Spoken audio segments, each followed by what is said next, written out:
AITA for attending the funeral of my mother.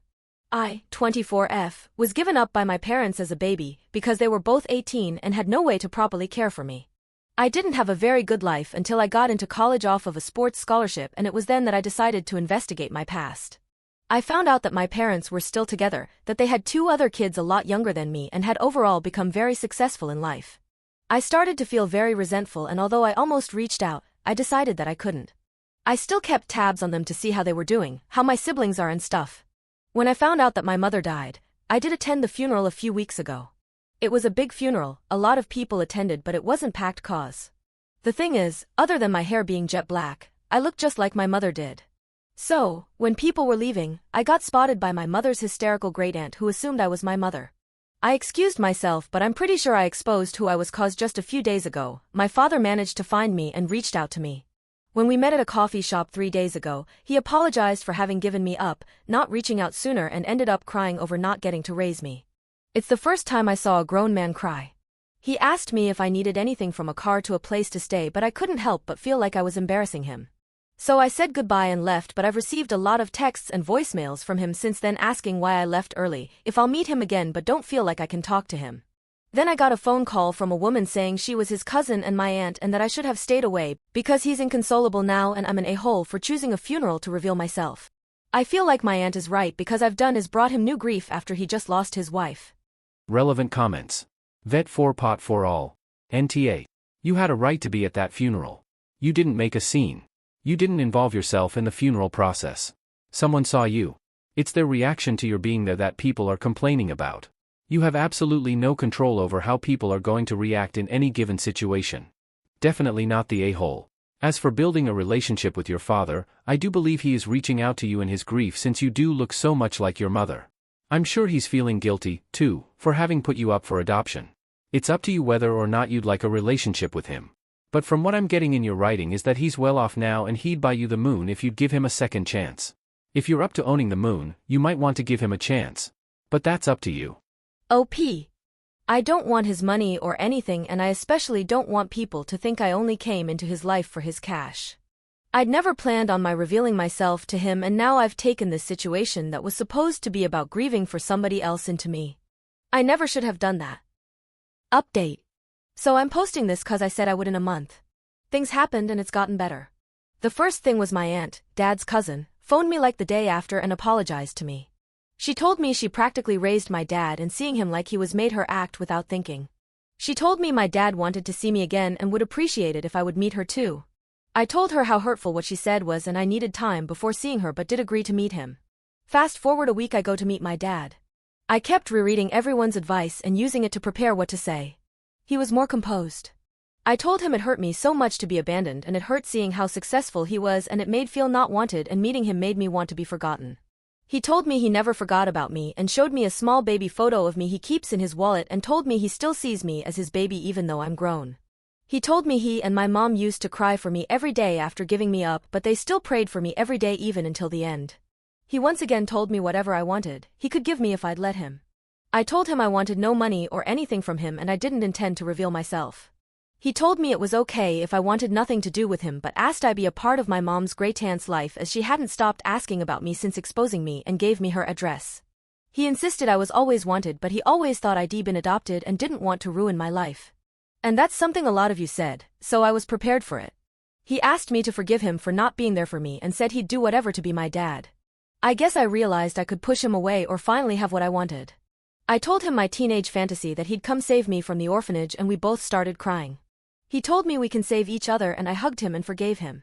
Since then I started seeing him more, visit my great-great-aunt, every other day. She started calling me by baby nickname she had for my mom. My dad also started coming to the gym that me, my fiancé and my best friend started after grad. He has been trying to do all the dad stuff I missed out on that we can still do, like teaching me how to drive, business advice and stuff. I also finally don't feel so upset over my siblings getting a better life than me. He also got us both into counseling and I've finally been able to talk about all my years in the system before I aged out. He is hosting a New Year's party and asked me to come so I can meet all my relatives, cousins, and siblings, and yes, I am going. So I want to thank everybody that prepared me for how he felt in giving me up and how he felt in getting to see me again. I think that if you all hadn't pointed that out to me, I probably would have just tried to stay hidden and I wouldn't have finally gotten a dad. Relevant comment. Osiel Tarago. This is amazing. I'm so glad you are taking this step, but I know it's going to be weird creating relationships with people that you are genetically related to but meeting as an adult. I'm going through something slightly less dramatic, but on a similar theme, and meeting close genetic relatives that you never knew existed as an adult is a very bizarre experience. Don't expect too much, and believe in yourself. OP. Thanks. I'm sure things with cousins, aunts, and uncles will be fine since people can go decades without seeing them while knowing them. It's meeting my siblings that I'm worried about, but my dad says they're excited to see me since they've always wondered who I was based on the baby photos they have of me in the house. I hope that it goes well for you too. Update 2. So I guess this is kinda an update to my AITA post, not sure if I can mention that sub here, but a bit over 2 weeks ago at the end of the year, I finally got to meet all of my family. And it was the best time ever. On the 31st, my dad went to my apartment, chatted in Spanish for like half an hour with my fiancé, nobody speaks it in our country, and then I left with him for his house. My fiancé said he'd come later. When we got to my dad's house I was like, oh my god. I'd seen photos before, but damn, it's like a mini mansion, especially next to my apartment. It made me smile so much when I told Dad you have a beautiful home, and he told me it's your home too. When we got in, my dad led me to the living room where my siblings were waiting with my dad's uncle, so my great and one of my cousins. Honestly, I was really scared, but then my cousin and uncle came and gave me a huge hug and said they've waited for this for so long. It was a bit more awkward with my siblings cause they're both little, like not even 10 yet. But when they started asking questions it got a bit overwhelming, so my dad made them stop, but I liked it cause it means they want to get to know me. It did make a bit sad when my little sister said that I look so much like mommy used to.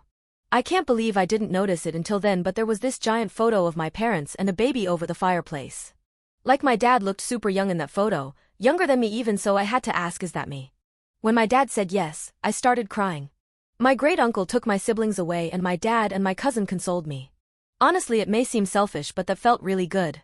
Rest of the day went great too, especially when my fiancé came as well. Right at dinner time, my dad did a large toast to all the relatives and introduced me and my fiancé. Honestly, I don't know if I can write most of what he said, but it just made me feel so loved and so happy I let him into my life.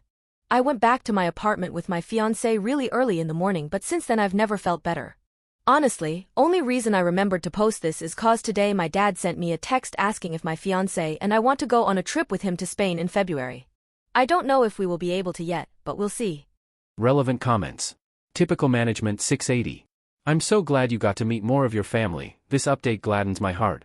I also wanted to offer, I know I don't share your experience growing up, but I did grow up poor, and as I got older, I realized that I had deep-seated issues around money, and I would stop people from doing things for me because I didn't want them to think I was a user or I felt like I always had to pay them back. I've been working on myself and I'm unlearning a lot. I hope you're still not worried about that, and if so, no one thinks you're a user, no one. Please know that it's okay to receive things from loved ones freely and without guilt or fear. Let yourself enjoy the blessings of others. OP. Thanks.